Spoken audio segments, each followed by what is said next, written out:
Merci. Restez fidèles au programme d'ITV. C'est parti pour cette édition du soir. Les titres. La friperie, très prisée ces derniers temps, l'association des consommateurs n'est pas contre la mesure d'interdiction d'importation de la friperie, mais demande à l'État d'assurer une matière première suffisante à l'industrie locale. La santé mentale, une problématique souvent négligée. L'association Tolkutumi tire sur la sonnette d'alarme et invite le gouvernement à prendre en charge cette question. À Kaffrine, le taux d'électrification des villages jugé insuffisant. Seuls 65 sur 450 villages qui devaient être pris en charge ont accès à l'électricité. Une correction s'impose selon les acteurs. Voilà pour les titres. Le développement, c'est dans une poignée de secondes.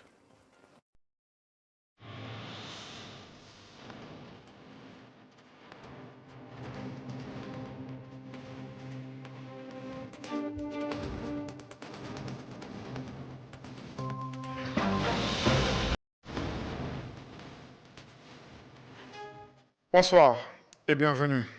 Santé mentale, l'association Tolkutumi pose le débat. Ses membres appellent à une meilleure prise en charge de cette question. Ils veulent que la problématique soit intégrée parmi les priorités du gouvernement. Ils urgent, selon les acteurs, de se mobiliser pour répondre aux besoins des populations. Mamadou Lamine Fati et Maguette Maé. L'association Tolkutumi s'investit activement dans la préservation de la santé mentale des jeunes en organisant diverses activités de sensibilisation et de plaidoyer. Il y a plusieurs cas et parfois dont on ne parle pas parce que les gens pensent que c'est juste la dépression, la déprime qui sont des maladies mentales, alors que non. Il y a les addictions, il y a les troubles alimentaires, troubles de personnalité, les troubles compulsifs, tant d'autres troubles liés à la santé mentale dont on ne parle pas et dont les gens souffrent. Et nous, on crée des clubs qui regroupent les personnes qui souffrent de mêmes pathologies pour les accompagner, pour les aider à aller mieux, gratuitement avec nos différents partenaires, à savoir des psychologues, des coachs, des spécialistes de la santé mentale et tout ce qui tourne autour. On fait des tournées dans les écoles pour renforcer certaines capacités chez les jeunes, augmenter leur confiance en soi, parler du harcèlement scolaire, parler des impacts psychologiques, de beaucoup de choses. Après un trimestre de mobilisation, Tolkutumi interpelle les autorités pour intégrer la santé mentale dans les politiques publiques, soulignant l'urgence d'une prise en charge adaptée. Demander à l'État d'inclure la santé mentale dans les politiques publiques au même titre que les autres priorités nationales, parce que selon l'OMS, l'Organisation mondiale de la santé, il n'y a pas de santé sans santé mentale. Et la santé mentale, c'est un état de bien-être physique, mental et social.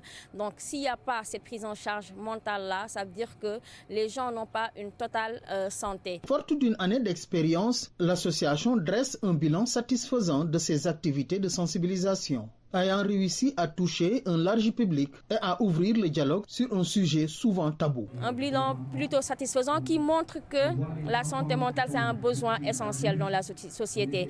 Donc on a lancé, on a fait 20 séances de talk avec des débats et tout, plus de 10 webinaires. On a formé 13 jeunes et notre objectif l'année prochaine, c'est d'en former 100 jeunes qui vont être des relais. L'association exprime son souhait ambitieux, impliquer l'ensemble des acteurs dans la compréhension et la prise en charge de la santé mentale. Elle affirme sa détermination à se donner les moyens nécessaires pour atteindre cet objectif. Je le disais en titre, sur 450 villages que Énergie Rurale Kaffrine devait électrifier entre Kédougou, Tambacounda et Kaffrine. Seuls 65 villages ont eu accès à l'électricité, un taux jugé faible selon les responsables. Les acteurs travaillent sur la révision des conditions tarifaires de l'électricité en zone rurale. Boubacar Fall, Bob et Cheikh Diop.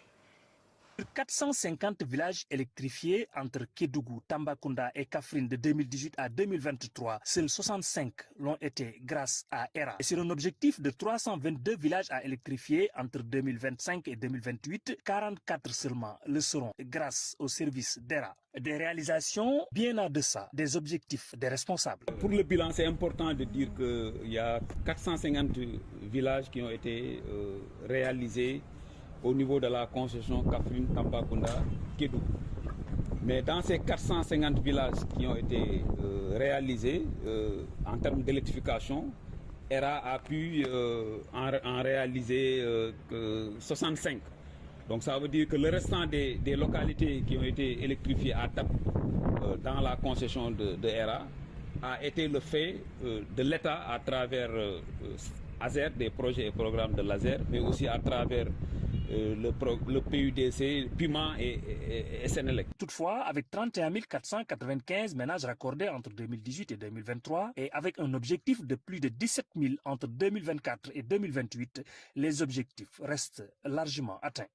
Et en termes de raccordement, de ménages raccordés réellement, en dehors des villages qui sont électrifiés, on est en termes de bilan à 31 495 clients qui ont été raccordés par ERA. On peut constater que les objectifs ont été dépassés. Ces résultats ont été communiqués et les objectifs déclinés à travers un CRD tenu à la gouvernance de Kaffrine en présence de plusieurs autorités.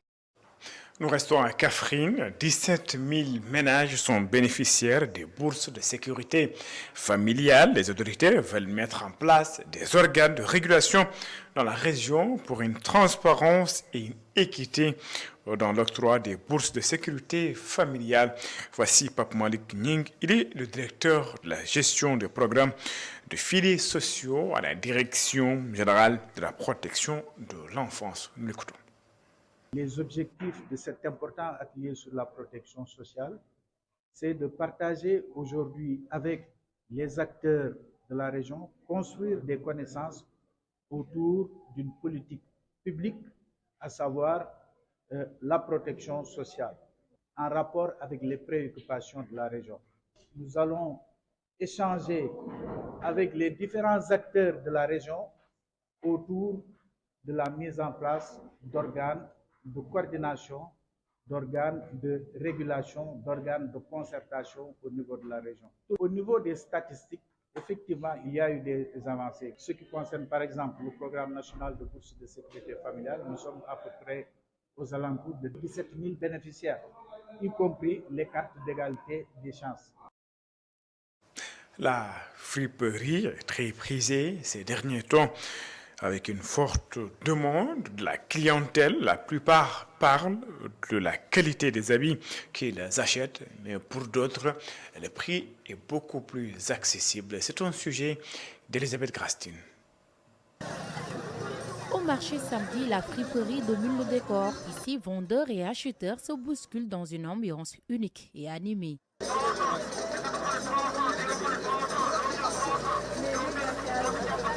Une dame à la peau noire, trouvée en train de trier des vêtements sur une table de friperie, confie sous le couvert de l'anonymat que son attirance pour la friperie est liée à la qualité des articles.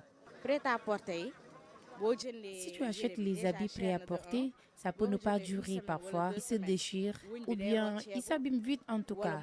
Mais quand on achète de la friperie, ça dure, c'est de la qualité et puis c'est moins cher. Après une dizaine d'années passées au Sénégal, Estelle est toujours enthousiaste à l'idée de visiter ce marché. Elle explique que sa préférence pour la friperie vient de l'originalité des pièces qu'on y trouve. Franchement, je m'amuse à regarder, à trouver des choses un petit peu originales que je n'aurais pas trouvées ailleurs.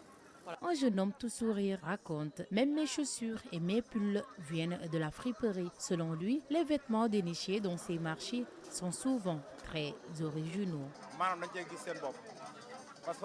Regarde mon habillement, mes chaussures, mes pulls viennent tous de la friperie. Ici, on trouve des habits de qualité et de marque. Et les gens préfèrent ça. De plus en plus de personnes s'habillent en friperie. Certains privilégient cette option pour la qualité et les prix abordables par rapport au prêt-à-porter, tandis que d'autres y voient une occasion de se démarquer avec des pièces originales. Elisabeth Rastine, oui à la souveraineté, mais aussi à une bonne régulation. C'est la position de l'ASCOSEN par rapport à l'interdiction prochaine annoncée de l'importation de la friperie qui doit se faire de façon progressive selon l'ASCOSEN au regard de l'importance du secteur. L'Association des consommateurs du Sénégal qui souhaite que cela soit à long terme suggère d'ailleurs que l'État d'assurer d'abord assez de matières premières à l'industrie locale. Je vous propose de suivre les explications de Mamad Sissi. Il est le vice-président de l'ASCOSEN. Il est joint par Antoine Diouf. C'est-à-dire qu'il y a une stratégie que le ministre en charge de l'industrie du commerce doit mettre en place qui consiste à assurer la matière première, une offre suffisante pour approvisionner correctement les industries textiles et cuisson. Et une fois que ces deux conditions-là sont remplies, que de plus en plus, on limite les importations en fonction de l'offre grandissante. Parce que on ne peut pas comprendre qu'un secteur si stratégique avec une économie florissante et des milliers d'emplois, qu'on puisse arrêter brusquement les importations. Les consommateurs n'en voudront pas, les importateurs n'en voudront pas, et ceux qui, dans cette filière-là, pourvoyeurs d'emplois, aussi n'en voudront pas. Donc, ça ne peut être qu'à moyen et long terme, avec les stratégies qui consistent à augmenter l'offre en matières premières, les industriels bien approvisionnés, et au niveau de l'importation, qu'on passe du goutte à goutte pour qu'au moins le marché soit approvisionné correctement jusqu'à ce qu'on atteigne l'autosuffisance. Et ceci est valable pour toutes les filières, que ce soit textile, alimentaire. Nous sommes d'accord pour la souveraineté, cependant, nous sommes d'accord pour une bonne régulation. Et la régulation veut dire quoi? Que tous les acteurs sont équidistants et que personne n'en souffre. Le commerçant, ça veut dire le consommateur, et l'État est là pour que tout le monde y trouve son compte. L'application de la zone de libre-échange africaine adoptée en 2018 pose problème. Les acteurs réfléchissent à une solution afin de tout mettre en œuvre pour une attractivité de la zone. Souleymane Baro est le directeur exécutif de Enda Kassid. Il est ici au micro de Montagakan et de Mourba. Cet atelier, c'est de pouvoir faire le suivi, mais également l'état d'avancement de la mise en œuvre de la zone de libre-échange continentale qui, comme vous le savez, a été adoptée depuis 2018 à Kigali et en rentrée en vigueur depuis 2021. Mais aujourd'hui, on se rend compte que la mise en œuvre est à son état de balbutiement. Donc il faut dire que depuis la rentrée en vigueur, il y a jusque 7 à 8 États qui l'ont mis en œuvre. Donc pourquoi les autres États n'ont pas mis ça en œuvre? Donc nous essayons également de voir à travers cet atelier que nous sommes en train. Pour ce qui concerne l'Afrique de l'Ouest, il y a juste que le Ghana qui l'a mis en œuvre. Mais à côté du Ghana, nous pouvons prendre par exemple des pays comme la Tunisie, comme le Kenya, comme le Rwanda, entre autres. Donc il faut juste retenir qu'il y a 8 États qui l'ont mis en œuvre. Pourquoi ce retard? Ce retard, je pense, est dû un peu à la nomenclature même de l'accord, mais également aux défis liés également à l'accompagnement du secteur privé. Là, il s'agit de la société gestionnaire de l'aéroport international Blaise Diagne organiser une exposition pour faire la promotion des produits locaux des petites et moyennes entreprises sénégalaises. La directrice générale de l'ADPME s'est félicitée de l'initiative. Elle encourage donc l'AS à prendre plus d'initiatives dans le cadre de la promotion de la destination Sénégal. Marie-Rose Faye est ici au micro de Montagakan.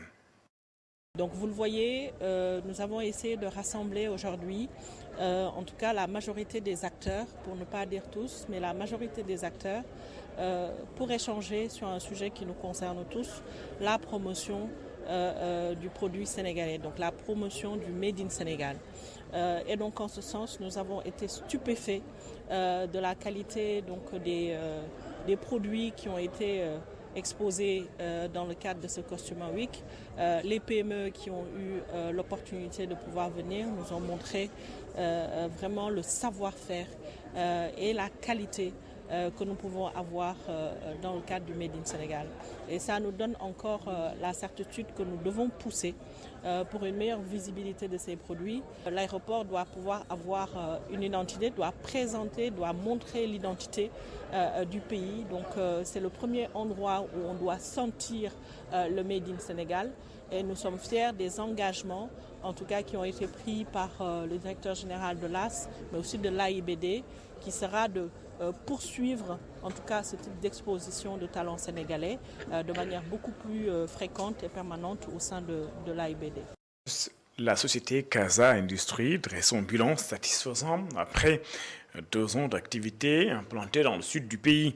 Cette entreprise spécialisée dans la transformation de matières premières a pour objectif d'accompagner les jeunes et les femmes engagées dans la transformation.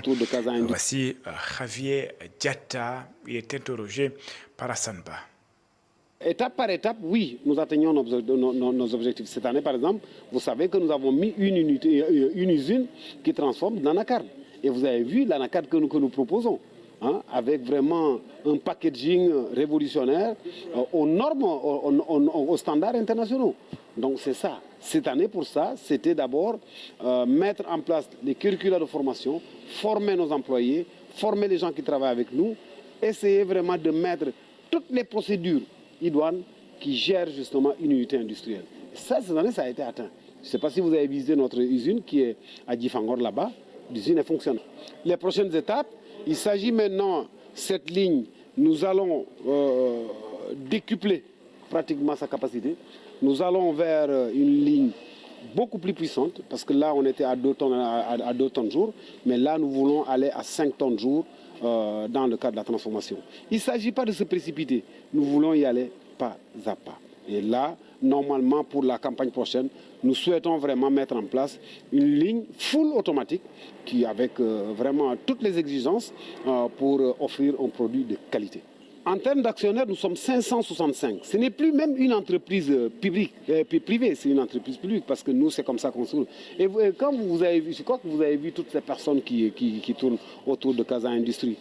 C'est des magistrats, c'est des administrateurs civils, c'est des généraux, c'est pas des gens qui sont dans le besoin, mais c'est des gens qui ont à cœur de participer à l'économie, à la formation, à la transformation de notre économie. C'est pourquoi tous ces gens-là sont dedans. Voilà. Donc, et là, vous savez, nous accompagnons les dames qui sont dans la transformation. Je dis, nous arrêtons avec ces dames-là. Tous les protocoles, c'est-à-dire que les itinéraires techniques de transformation, une fois que nous avons les itinéraires techniques de transformation et que nous tombons d'accord, nous, on s'occupe maintenant de tout ce qui est packaging, de tout ce qui est commercialisation. C'est d'ailleurs cet élément qui me fait en cette édition. Merci de l'avoir suivi. Excellente suite de programmes sur les antennes d'ITV. Au revoir.